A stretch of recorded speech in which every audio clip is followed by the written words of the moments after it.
네, 일반적으로 응급 상황이라고 하면 이제 제일 문제가 되는 게 우리 몸에 교감신경이라는 신경이 있거든요. 이 친구가 이제 원래는 흥분을 해서 몸을 활동적으로 만드는 신경인데 이게 지나치게 이제 흥분이 돼서 이제 문제가 되게 됩니다. 그래서 보통 잘 나타나는 증상들이 가슴이 두근거린다, 너무 심하게 뛴다, 아니면 숨쉬기가 굉장히 불편하고 답답해진다, 그다음에 어지럽거나 이렇게 쓰러질 것 같다, 이런 느낌이 드는 세 가지 증상으로 나타나거든요. 근데 그 중에 제일 일반적으로 핵심적인 문제가 되는 게 숨 쉬는 게 굉장히 답답해지는 겁니다. 그게 응급 상황 시에 가장 액티브하게 발현이 되기 때문에 그 경우는 대부분 호흡을 하는 패턴이 문제가 있습니다. 그래서 잘 그런 상황을 관찰을 해보시거나 아니면 지금 관찰을 해보셔도 돼요. 이제 평소에 내가 스트레스를 많이 받고 있다고 하면 대부분의 분들이 숨을 들이마시는 형태로 호흡을 하게 됩니다. 그래서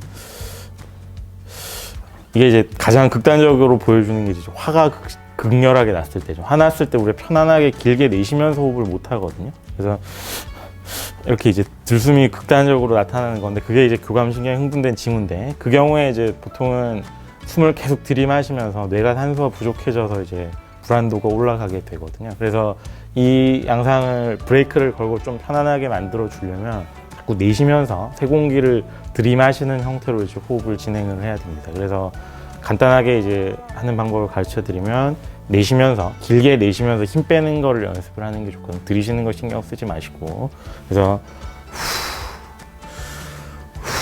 이렇게 내쉬는 거 자꾸 연습을 해주시면 보통 이제 일정 시간이 지나면 다시 안정이 돼서 응급 상황으로부터 피할 수가 있거든요. 그래서 첫 번째는 그걸 이제 권유를 드리고요. 두 번째는 교감신경이랑 신경이 흥분을 할 때 이제 교감신경은 차에 비유를 하면 악셀레이터에 해당을 하거든요. 근데 이제 브레이크 역할을 하는 신경을 부교감신경이나 미주신경이라고 하는데 이 신경들은 손끝을 자극을 하면 활성화가 된다고 알려져 있습니다. 그래서 우리 손톱 밑부분 이제 예전에 체했을 때 많이 따던 부위들을 이렇게 열 손가락을 돌아가면서 계속 눌러주시면 이 부교감신경이 활성화가 돼서 흥분도 올라가다가 이제 안정되는 효과가 생기게 됩니다. 그래서 자꾸 연습을 해주시면 도움이 되고요.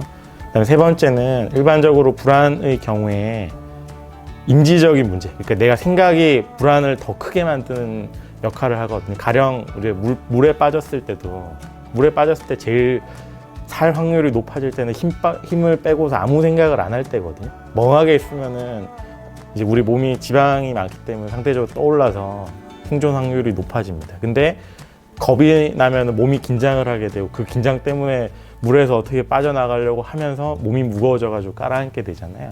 근데 우리가 불안해지거나 급격한 응급 상황이 나타날 때도 마찬가지거든요. 몸에 힘을 빼고 이거 곧 괜찮아질 거라고 생각하면은 상대적으로 훨씬 금방 회복이 되고 우리 뇌가 일반적으로 자연스럽게 응급 상황에 대처하는 건 맥시멈이 보통 15분 정도밖에 되지 않습니다. 그래서 신경이 굉장히 과민하게 흥분을 하더라도 큰 이 먹잇감을 주지 않으면 15분 이내에 다시 안정이 되거든요. 근데 보통의 경우에 이제 불안한 양상이 나타나면 더 불안해질까 봐 불안해져서 이제 그게 심해지면서 몇 시간씩 영향을 주거나 아니면 아예 고착화된 불안으로 이제 진행이 돼 버리거든요. 그래서 이게 곧 안정이 되는 거니까 내가 힘 빼고 호흡하면서 기다려야지, 이런 마음가짐을 가지시는 게 좋아요. 그렇게 하면 그렇게 오래 지나지 않아서 극복이 되고 몇 번 이제 심한 증상이 안 생기고 안정이 되는 형태의 연습이 반복이 되면 치료하고 극복하기 훨씬 더 쉬워집니다. 그래서 그렇게 정리를 해서 말씀을 드릴 수가 있습니다.